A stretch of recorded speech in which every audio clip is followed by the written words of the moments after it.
dia, irmãos e irmãs. Abra comigo sua Bíblia, por favor, na segunda carta de Paulo a Timóteo, capítulo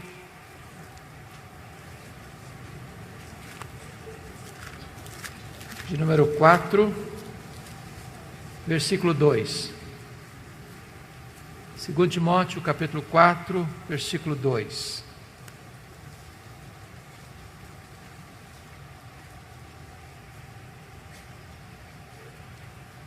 Prega a palavra, insta, quer seja oportuno, quer não. Corrige, repreende, exorta com toda a longanimidade e doutrina. Nós vamos falar nesta manhã sobre pregação expositiva. E eu gostaria de dizer para você que é pastor, sobretudo, e eu gostaria de pedir quantos pastores nós temos aqui. Levante uma mão, por gentileza, só para nós termos uma noção. Louvado seja Deus. Isso, eu gostaria de ver a luz acesa para eu perceber melhor. Amém, graças a Deus. Obrigado. Quantos presbíteros nós temos presentes? Ok, obrigado. Diáconos, quantos diáconos? Ok. Professores de escola dominical. Graças a Deus, muito obrigado. Preciso dizer para você que a palavra é o conteúdo da pregação e a palavra é a autoridade do pregador. A ordem de Deus é prega a palavra e não prega sobre a palavra. A palavra é o conteúdo. O pregador não cria a mensagem. O pregador prepara o sermão, mas a mensagem é de Deus. A mensagem emana do próprio texto. O texto é o próprio conteúdo da mensagem. De tal maneira que Deus não tem compromisso com a palavra do pregador. Deus tem compromisso com a sua palavra. Não é a palavra do pregador que tem a promessa de não voltar vazia para Deus. É a própria palavra de Deus que tem essa promessa. E nós só teremos o cumprimento dessa promessa se nós estamos pregando a palavra e não as nossas próprias palavras. A palavra de Deus é poderosa.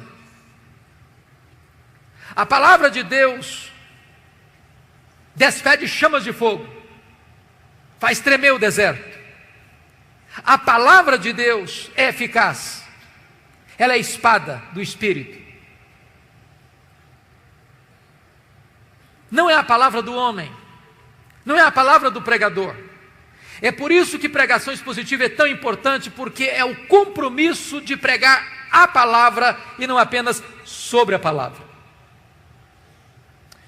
É necessário dizer, meus amados irmãos, que a pregação é o instrumento que Deus estabeleceu para trazer os seus eleitos à salvação. Deus chama pela palavra. A fé vem pelo ouvir e ouvir a pregação da palavra.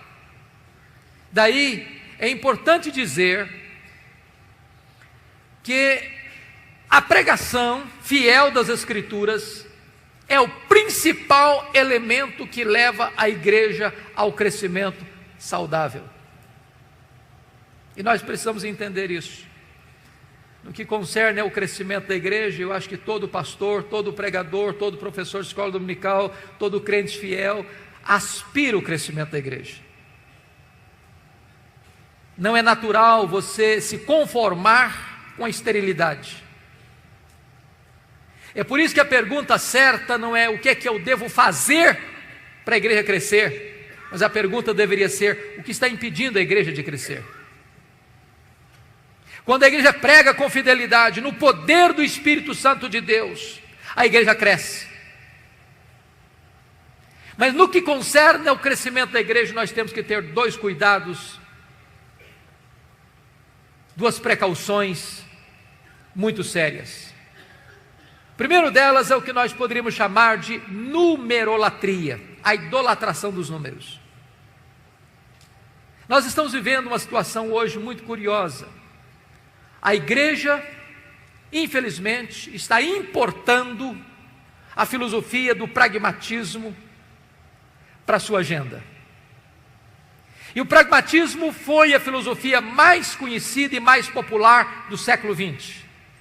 O que é o pragmatismo? É quando você diz assim: eu não estou interessado na verdade, eu estou interessado naquilo que funciona. Eu não me importo com o conteúdo, eu quero saber quais são os resultados. E aí a igreja evangélica brasileira, muitas vezes, capitulou-se a esse pragmatismo e tem, de certa forma, transformado a igreja num mercado. O consumidor é quem determina o que quer. Eu sou um balcão de serviço. O que você quer? Prosperidade? O que você quer? Saúde? O que você quer? Milagres? O que você quer? Sucesso? Você dá ordem. É o efeito Ibope, você decide o que você quer. Então, de repente, a igreja deixou a verdade, deixou de pregar a verdade e começou a oferecer ao povo o que o povo quer.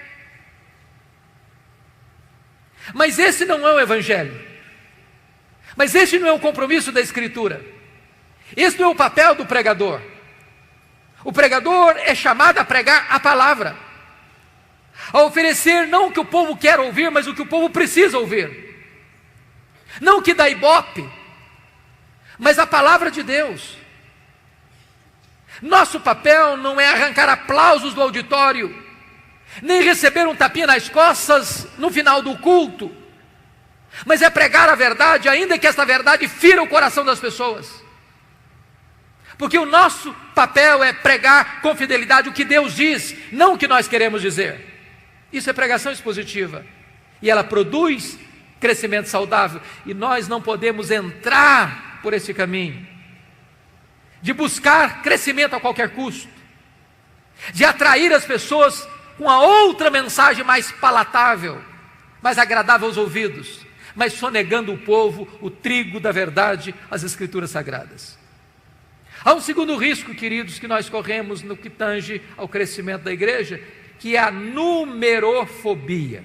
É o contrário da numerolatria, é o medo dos números. Eu fico muito triste quando escuto algumas pessoas dizendo assim: bom, Deus não se importa com quantidade, Deus se importa com qualidade. A nossa igreja não cresce, mas é fiel.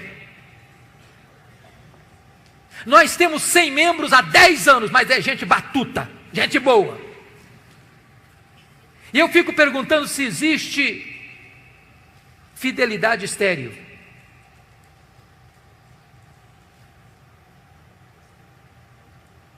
Muitas vezes nós tentamos justificar com a nossa teologia a nossa omissão, o nosso fracasso, nossa falta de poder espiritual, nossa falta de compromisso com a verdade. Quando eu olho para a igreja primitiva, eu percebo que aquela igreja estava comprometida com a qualidade de vida. E o resultado disso é que Deus acrescentava todos os dias os que iam sendo salvos. Quando a igreja tem qualidade, Deus dá a ela quantidade. Eu olho, por exemplo, aquela igreja sendo atacada de diversas formas. E pelo menos 3 formas o diabo usou para tentar impedir o avanço da igreja. Primeiro, capítulo 4 de Atos, a perseguição de fora para dentro. Como é que a igreja responde? Com oração e com pregação. Muda-se a tática no capítulo 5, agora não é mais a perseguição, o ataque de fora para dentro, agora é a infiltração. Satanás bota dentro da igreja um casal hipócrita. Como é que a igreja responde? Com discernimento, com oração e com pregação. Agora se muda a tática outra vez no capítulo 6. Agora não é mais a perseguição, não é mais a infiltração, não é mais o ataque de fora para dentro, nem de dentro para fora. Agora é a distração. Os apóstolos estão ocupados demais servindo as mesas. Não que servir as mesas fosse um trabalho indigno, mas estava tirando o foco dos apóstolos da prioridade. E eles param e dizem assim no capítulo 6, versículo 4: quanto a nós, nos consagraremos à oração e ao ministério da palavra. E se você perceber, oração e o ministério da palavra são os dois grandes elementos que levam a igreja a um crescimento saudável.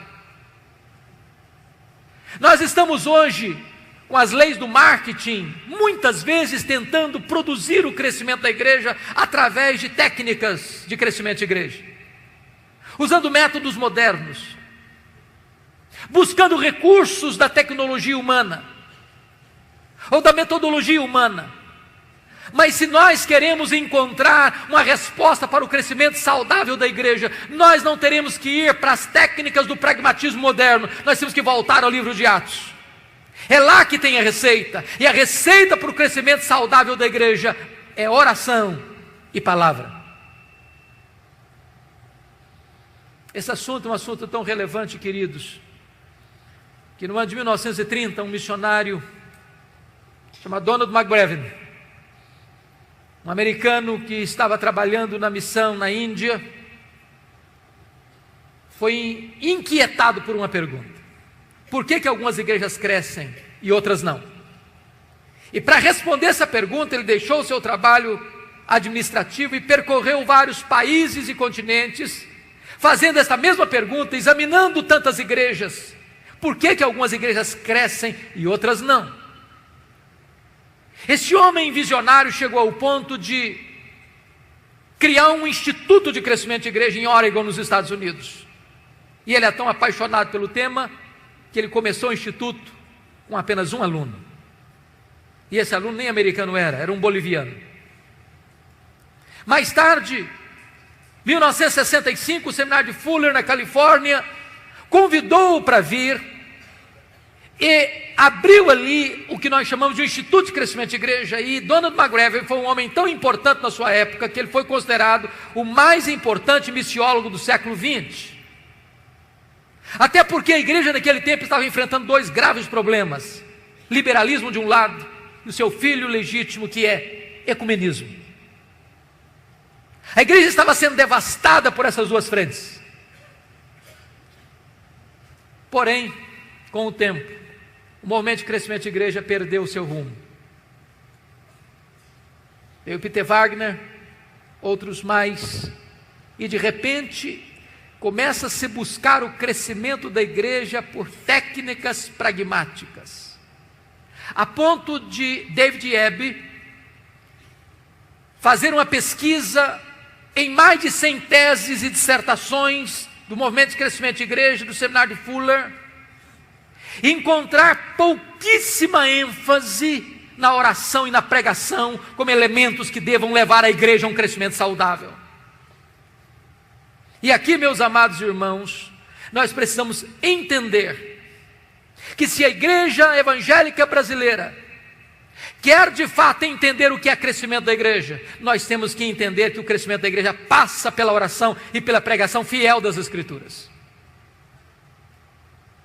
Tom Rainer fez uma das mais exaustivas pesquisas sobre crescimento de igreja nos Estados Unidos, com 576 igrejas batistas da Convenção do Sul, talvez a mais detalhada e exaustiva pesquisa sobre o assunto, e ele chegou a uma conclusão magnífica: que de igrejas entre 100 membros a 10 mil membros, na pesquisa, o que foi identificado é que o que levou essas igrejas a um crescimento saudável foi pregação e oração. O IBGE aponta um crescimento expressivo da igreja evangélica brasileira. Já somos cerca de mais de 50 milhões de evangélicos em nosso país. Somos 30% da população dessa nação. Esse fenômeno é admirado no mundo inteiro.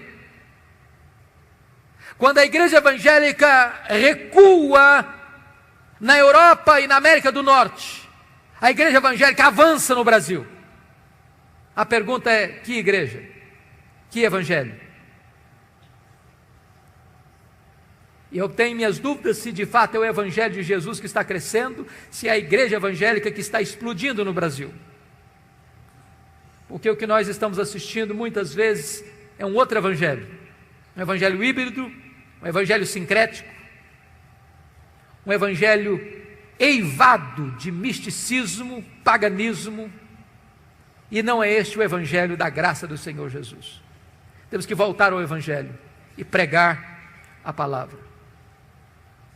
No meu entendimento, queridos, a pregação da palavra é tão importante porque ela vai corrigir, no meu entendimento, 4 dos grandes problemas que a igreja está enfrentando hoje. Primeiro, problema do liberalismo.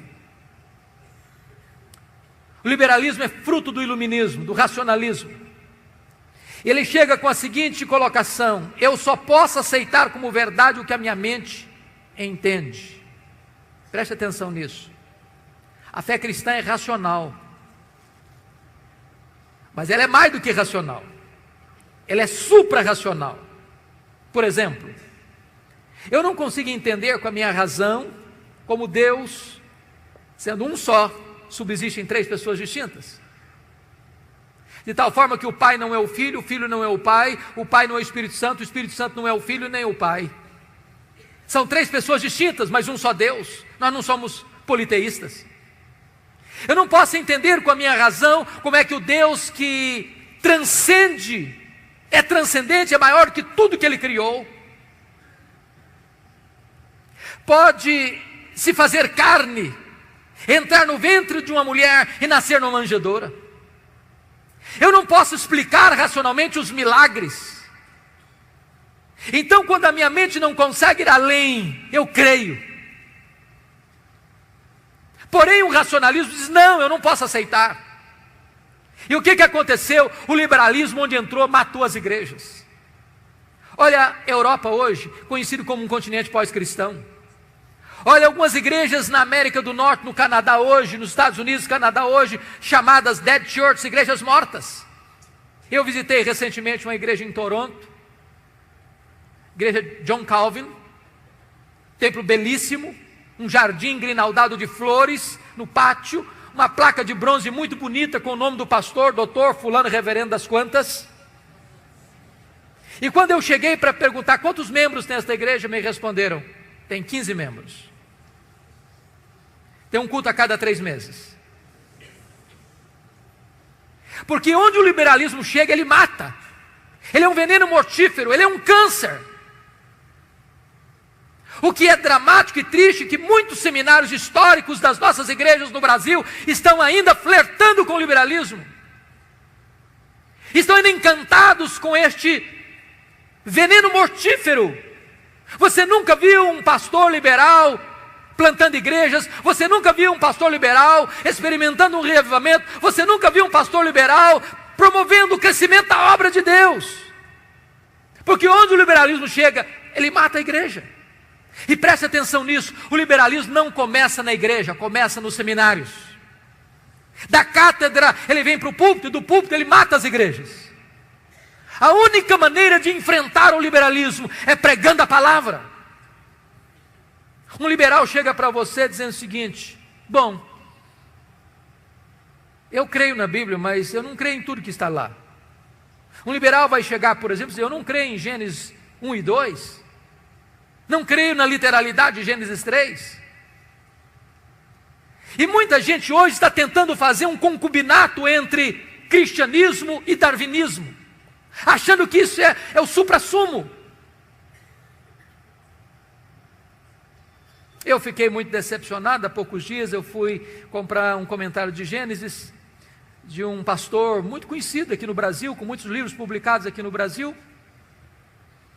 E quando eu vi o comentário em 3 volumes, eu fiquei encantado. É esse que eu preciso. E eu fiquei chocado que aquele famoso escritor americano dedicou 400 páginas praticamente para expor Gênesis 1, 2 e 3 dentro desta linha liberal, tentando conjugar cristianismo com darwinismo. E notem vocês, é impossível negar a literalidade, a historicidade de Gênesis 1, 2 e 3, sem negar toda a Escritura. Porque a criação não está registrada apenas em Gênesis 1, 2 e 3, em todos os livros da lei, em todos os livros históricos, em todos os livros poéticos, em todos os livros proféticos, nos evangelhos, no livro de Atos, nas epístolas e no livro de Apocalipse. Nós teríamos que desconstruir toda a verdade de Deus para abraçarmos o liberalismo. É por isso que um liberal jamais será um pregador expositivo, porque não tem compromisso com a veracidade, com a inerrância, com a infalibilidade das Escrituras. Segundo lugar, a pregação expositiva corrige o problema grave que assola a igreja brasileira, que é o sincretismo religioso. De onde viemos? Qual é o nosso pano de fundo? Pagelança indígena, catolicismo português, espiritismo kardecista da França, cultos afros brasileiros. Agora nota o que está acontecendo hoje. Muitas igrejas hoje não fazem mais uma peregrinação a Juazeiro do Norte, nem a Aparecida do Norte, mas usam a rosa ungida, um copo d'água em cima do rádio, sal grosso. O que nós fizemos? Simplesmente mudamos o rótulo, mas o conteúdo é o mesmo. Se a igreja evangélica brasileira não se voltar para as Escrituras, ela corre o risco de entrar por esses caminhos. E aí nós fazemos 7 sextas-feiras especiais, não pode ser 5 nem 6, tem que ser 7. E aí nós botamos uma placa na porta, uma faixa, terça-feira dos milagres, e se Deus não fizer, está encrencado, que nós já agendamos para fazer. E nós criamos técnicas e mecanismos para atrair as pessoas, mas sonegando a elas a verdade de Deus. O papel do pregador é pregar a palavra. Meus amados irmãos, se nós não crermos na suficiência da Escritura, nós vamos ter que ser muito criativos. Sabe por quê? Porque se você criar novidades, isso passa, isso é igual chiclete. Você começa depois a mastigar borracha, aí você tem que criar outra, e outra, e outra, e outra, e outra. Prega a palavra. Essa palavra é viva, essa palavra é atual, essa palavra é poderosa, essa palavra é suficiente. Prega a palavra, é a ordem de Deus. Mas há um terceiro aspecto que eu acho que a pregação expositiva corrige, queridos, que é o problema da ortodoxia morta. E eu estou me dirigindo talvez a um grupo grande de crentes históricos nesse país. E talvez esse seja o nosso maior problema. Talvez a maioria de nós aqui não pregue heresia. Talvez a maioria de nós aqui não aceite qualquer novidade no mercado da fé. Mas também falta-nos poder. Falta-nos unção do Espírito. Falta-nos virtude de Deus. Dr. J.I. Packer disse que não tem nada mais solene do que um defunto dentro de um caixão. É soleníssimo, mas está morto. Ortodoxia morta mata.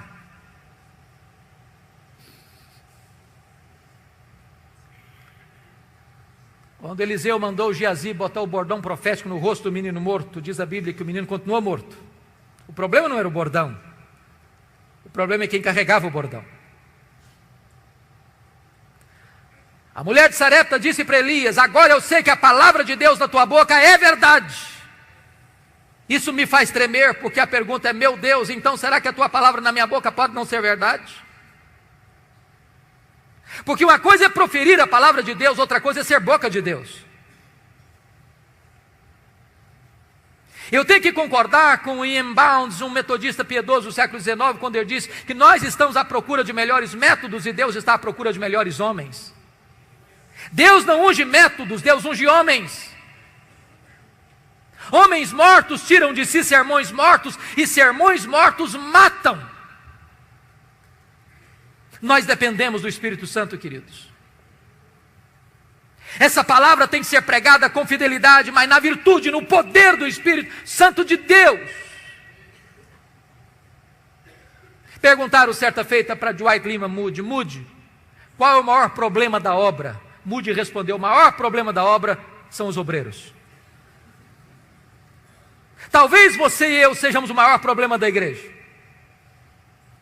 Se o púlpito pegar fogo, os bancos também pegarão. Se o pastor for um graveto seco a pegar fogo, lenha verde vai começar a arder. Não basta apenas pregar. É preciso pregar, como Paulo disse, no poder do Espírito, em profunda convicção. Mas eu penso, amados irmãos, que a pregação expositiva vai corrigir um outro aspecto sério hoje, que é a superficialidade. Muitos pregadores estão dando uma sopa rala para o povo. E eu vou lhe dizer uma coisa: a ovelha faminta é a ovelha susceptível aos lobos. As heresias entram porque muitas vezes nós, pastores, não temos dado ao povo o alimento sólido da palavra de Deus. É triste como tantos pregadores hoje não se preparam para pregar. E eu entendo o que Paulo disse na sua carta a Timóteo, que são dignos de redobrados honorários aqueles que se afadigam na palavra. É trabalho árduo, pesado. E aqui é um fato curioso, é que a maioria dos nossos membros parece que não entende que quando o pastor está estudando, ele está trabalhando.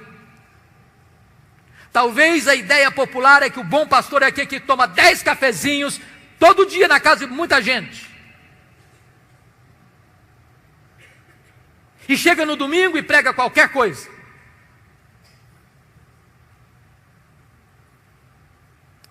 Certa feita, um membro passava perto da casa pastoral e viu o pastor estudando e perguntou: está descansando, pastor? O pastor disse: não, estou trabalhando. Na volta o mesmo passou, o pastor estava lá no quintal, carpindo, capinando. Aí a pessoa: está trabalhando, pastor? Não, agora estou descansando.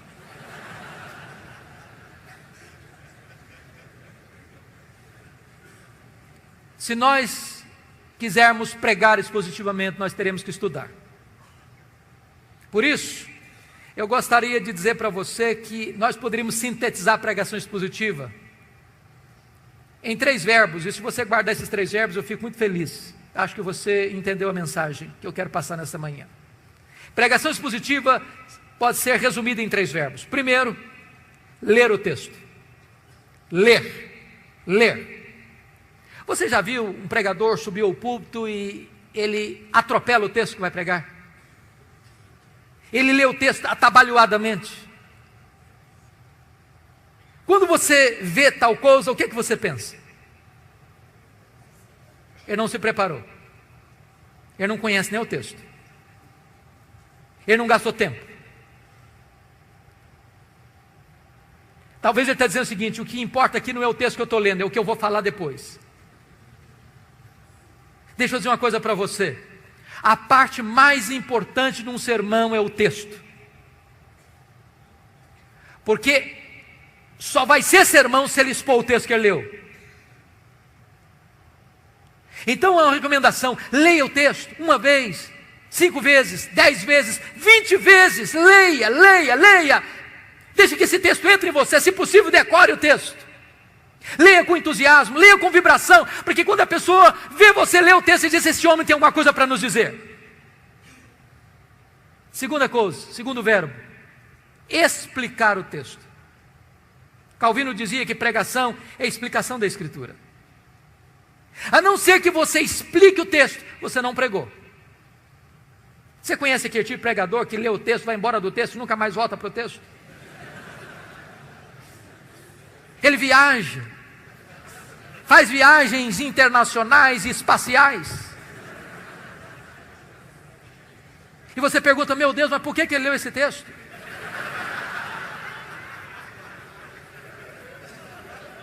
Você conhece aquele tipo de pregador que diz assim, eu já tenho o sermão, só preciso encontrar um texto agora? O sermão emana do texto. O sermão é a explicação do texto. E por isso nós temos uma palavra técnica que os pastores conhecem, que é exegese. Exegese vem de um prefixo ex, que significa tirar do texto o que está no texto. Cave o texto, descubra o texto, veja o que está lá. E às vezes nós não encontramos essas pepitas de ouro na superfície, é preciso cavar. Esse é o papel do pregador. Ir para o texto, perguntar ao texto, mergulhar no texto, descobrir as riquezas do texto, trazer isso à tona. Sabe, irmãos, quando uma igreja se acostuma com pregação expositiva, ela não quer mastigar palha mais.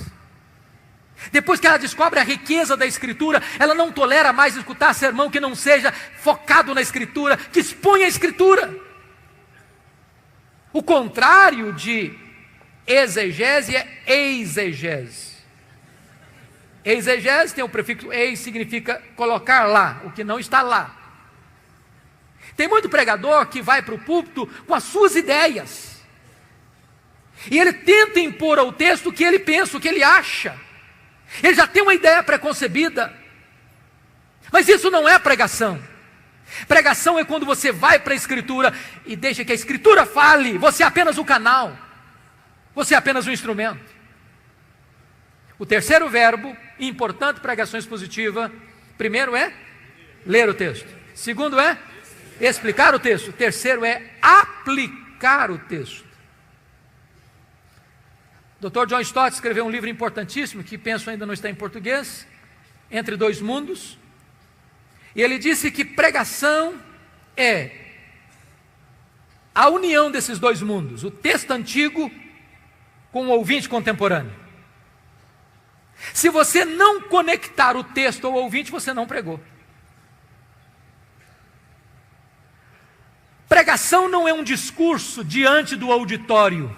Pregação é uma palavra ao auditório. A pessoa precisa entender, é com você que eu estou falando. É como aquele pregador que foi pregar em João 10 e falou sobre a ovelha, falou sobre o pastor, falou sobre os lobos, falou sobre os campos, falou sobre os prados, falou sobre as águas, falou sobre a grama verde, falou sobre a lã da ovelha, falou e terminou o seu sermão depois de 1 hora, há 2000 anos, lá nas pastagens da Palestina. E o auditório perguntou, e daí? E daí? Isso tem a ver comigo? Pregação precisa ter aplicação.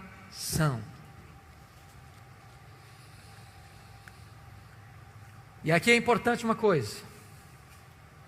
Se você não interpretar corretamente o texto, você pode ser herético na aplicação.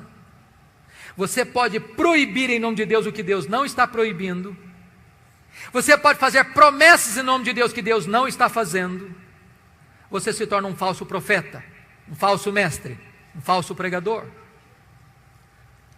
Haddon Robson escreveu um livro importantíssimo e ele trabalha sobre esse assunto, falando da heresia da aplicação. Quando o pregador não interpreta o texto, ele se torna herético na hora de aplicar o texto. Há pouco tempo eu estava vindo de Governador Valadares, fui pregar lá um dia à noite, retornando para Vitória, já por volta das 3 horas da madrugada, com muito sono, quase chegando em Vitória, eu disse, meu Deus, eu não aguento o sono. E aí eu liguei o rádio para ver se eu me desparecia um pouco. E um pregador pregava animadamente sobre Sansão, e eu fiquei ligado nele para tentar não ficar desligado do volante. E lá pelas tantas ele disse o seguinte, se você tem que enfrentar os seus leões, como Sansão enfrentou o leão. Eu disse, eu também tenho que enfrentar o meu leão. E ele disse, se você vencer o seu leão e matar o seu leão, você tem a recompensa, você pode chupar o mel da sua caveira. Aí eu pensei, meu Deus, eu não entendi o texto.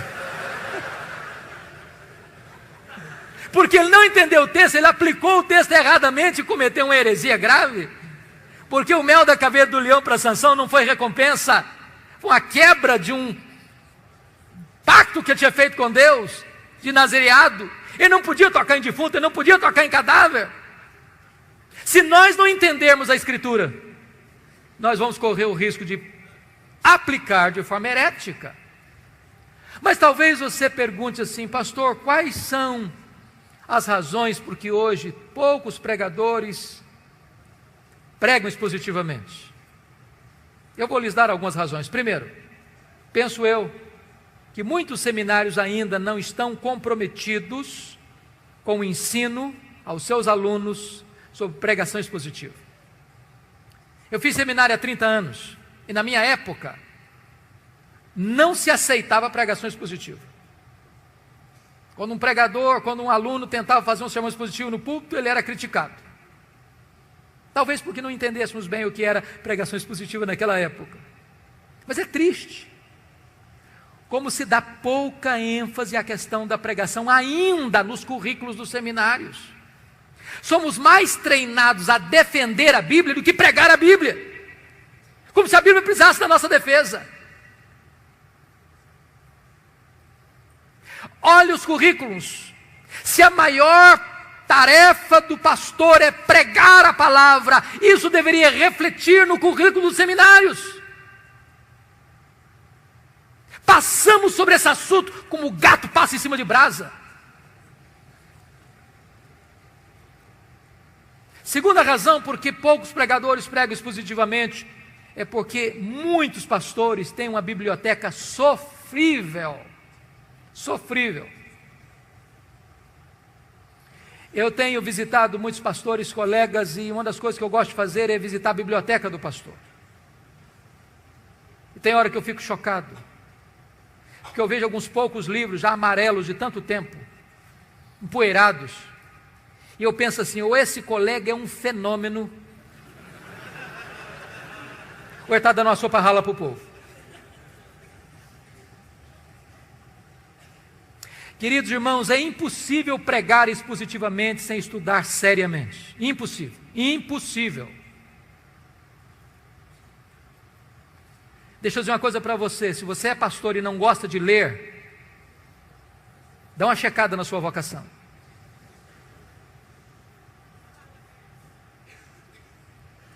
Eu estou falando para líderes aqui, que não são pastores, e eu queria dar um conselho, se eu posso.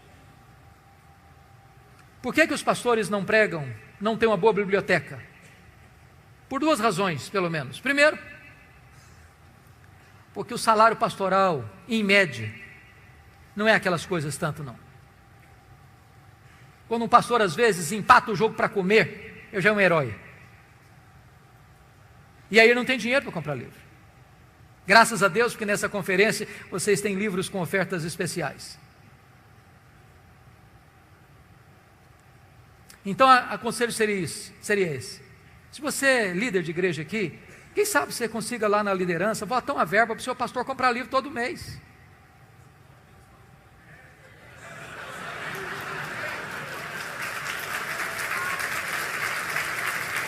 O maior investimento que a igreja pode fazer na igreja é investir no pastor da igreja. Agora, se o sermão não melhorar, corta a verba também.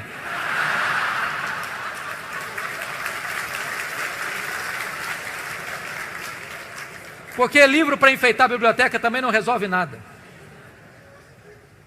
A segunda razão por que os pastores não têm uma boa biblioteca é porque isso não é prioridade para eles. Eu fui um seminarista muito pobre em Campinas, muito pobre. Perto do nosso seminário, ali na Avenida Brasil, em Campinas, tinha uma pizzaria. Eu passei 4 anos lá, nunca tive o privilégio de ir naquela pizzaria, nunca. Eu passei 4 anos no seminário com um ternozinho muito michuruco, nunca comprei um terno. Mas nunca deixei de comprar livro. Já passei no ministério 8 anos sem comprar uma camisa, nunca deixei de usar nova não, porque tem crentes generosos que ofertam o pastor de vez em quando. Mas nunca deixei de comprar livro. Você não pode entender um pastor sem ferramenta para trabalhar. Você não pode entender um lavrador sem uma enxada na mão. Você não pode entender um cirurgião sem um bisturi na mão. Livro é matéria-prima hora do pastor se preparar para pregar.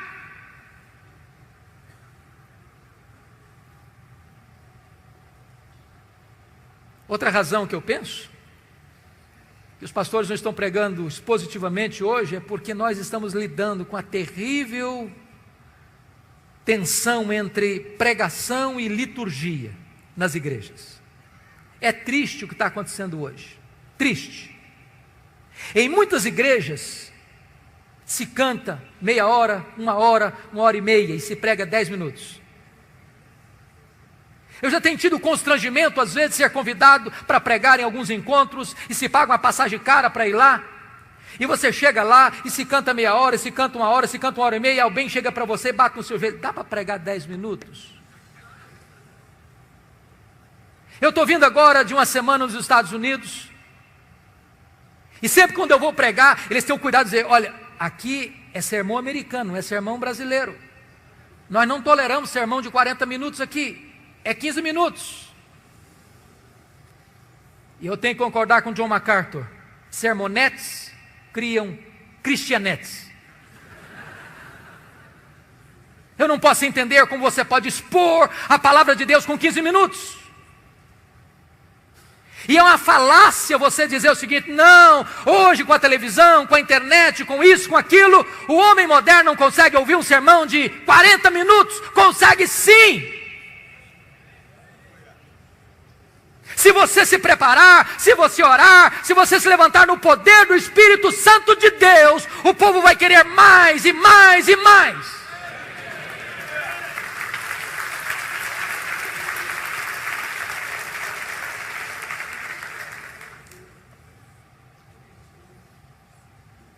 A palavra de Deus precisa ser o centro, queridos. O centro. E nós, pastores, somos responsáveis por isso. Nós somos os responsáveis pela liturgia da igreja. Não delegue, não terceirize a liturgia da igreja para que você perca o controle disso.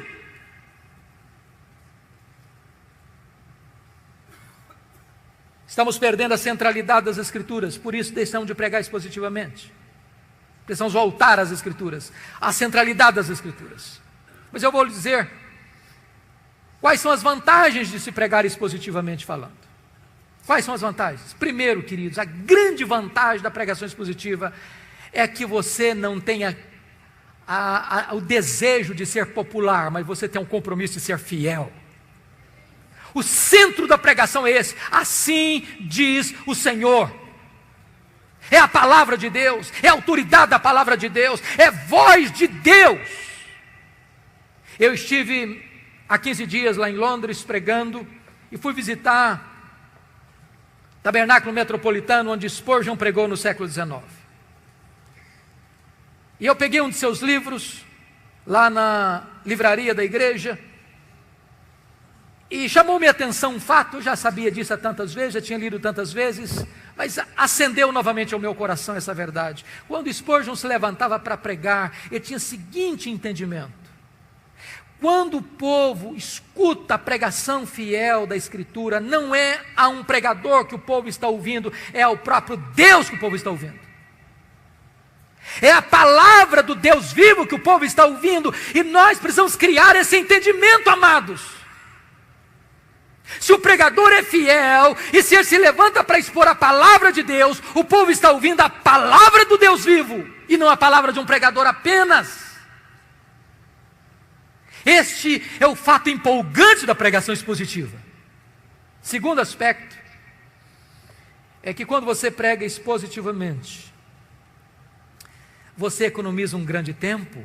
Talvez você que é pregador aqui, tem que pregar toda semana, às vezes 2, 3 vezes na semana, você sabe disso. Não é fácil decidir o que pregar.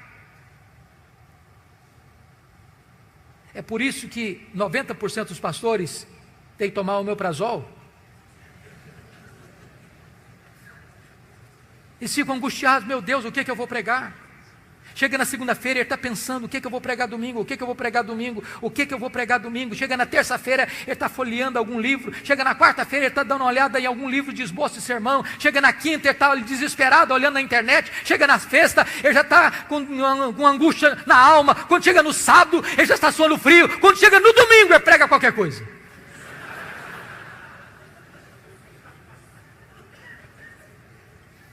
Se você tem um compromisso de pregar expositivamente, você tem um cronograma.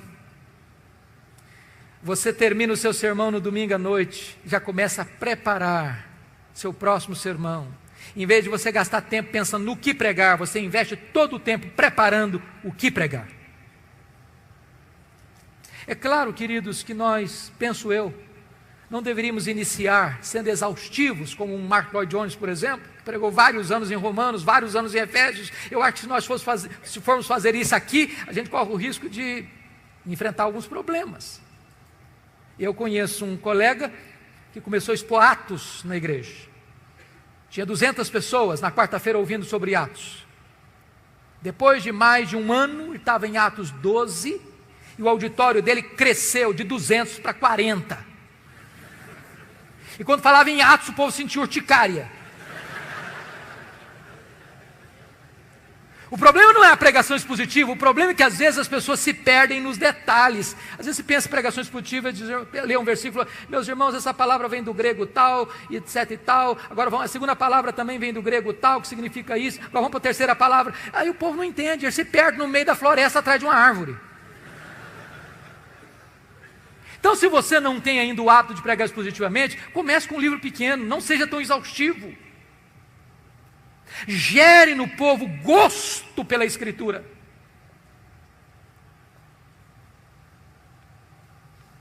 Outra coisa importante, se você está pregando expositivamente, você vai evitar milindres. Se você está numa congregação pequena, por exemplo, imagine isso. E você tem um líder da igreja que está enfrentando uma crise conjugal séria, ele está pensando em sair de casa, se divorciar, e aí você chega no domingo de manhã na igreja e diz, meus irmãos, hoje eu vou pregar sobre Mateus 19, sobre divórcio. Aí o líder já torce o nariz. Esse pastor está querendo pregar sermão carapuça para cima de mim. Aí no meio do sermão o cara se levanta e vai embora. O que você vai pregar?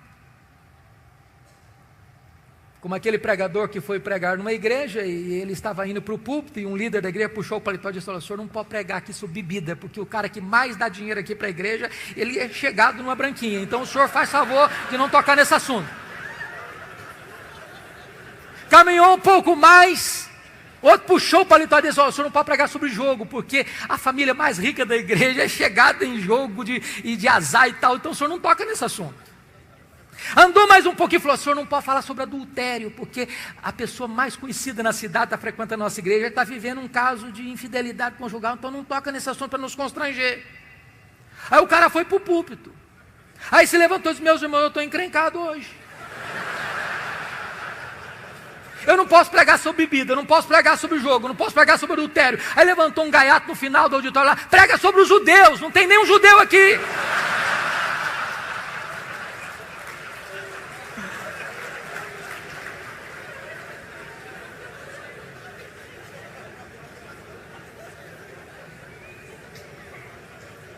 Quando você prega expositivamente, não corre esse risco. Imagine que você expôs na sua igreja, no domingo passado, Mateus 18. O que o povo espera que você pregue no domingo seguinte? Mateus 19. Se tem alguém enfrentando crise conjugal, é Mateus 19. Eu não vou pular o capítulo 19. Evita milindres, constrangimentos. De alguém pensar que você está pregando sermão carapuz. Mas, amados irmãos, eu preciso dizer uma coisa para vocês. Tudo isso é tão importante. Mas nada disso vai funcionar se você não colocar sua vida, seu coração, dentro desse trabalho. A vida do pregador é a vida do seu ministério. É necessário entender isso.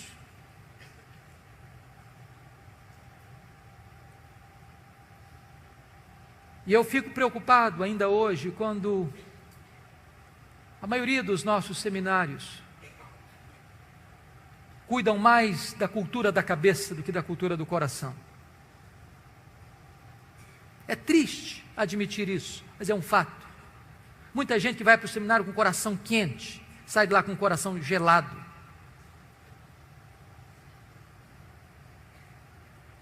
Não há nada mais perigoso do que acostumar-se com o sagrado, que acostumar com a pregação, que acostumar com o púlpito. E de repente você faz isso como um profissional, virou rotina. Mas isso não mexe mais com a sua vida, isso não queima mais seu coração, isso não arde mais em sua alma. Como certa feita um pregador de Londres foi conversar com um ator famoso da Inglaterra e disse: eu não entendo uma coisa. Perguntou o pastor ao ator londrino: você prega uma fábula e as multidões vêm para ouvir você. Eu prego a verdade e ninguém quer me ouvir. E o ator respondeu para o pregador: é simples, pregador.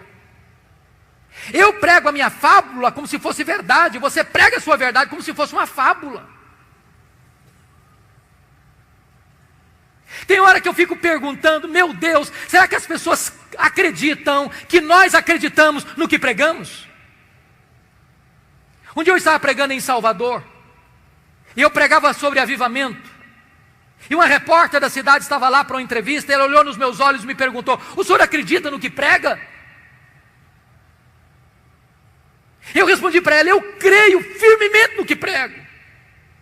Mas a pergunta é curiosa e emblemática: será que as pessoas acreditam que nós acreditamos no que pregamos? Um dia, no século XVIII, alguém viu David Hume, o patrono dos agnósticos, correndo em Londres. E a pessoa perguntou: David Hume, o que você está fazendo aí correndo? Ele disse: eu estou indo ouvir George Whitefield pregar. Aí a pessoa ficou curiosa: mas você não acredita no que ele prega? Acredita? Ele diz: não, eu não acredito no que ele prega não, mas ele acredita no que prega.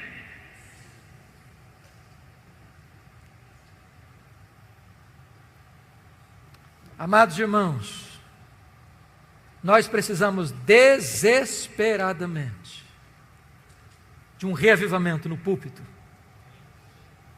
Desesperadamente.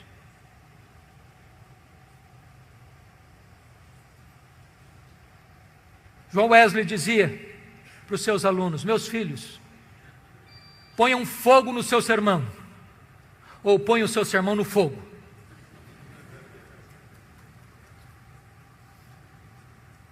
Que Deus nos ajude, para que nós sejamos homens de Deus, mulheres de Deus, gente comprometidos com Deus,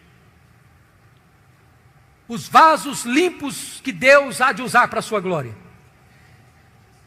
Que nós vejamos para a glória de Deus um reavivamento da pregação expositiva, da pregação bíblica em nossa nação.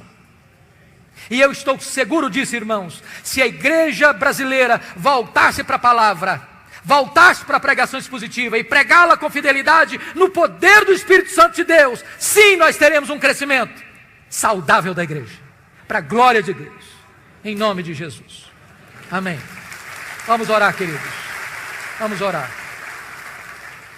Deus amado, aplica a tua palavra ao nosso coração.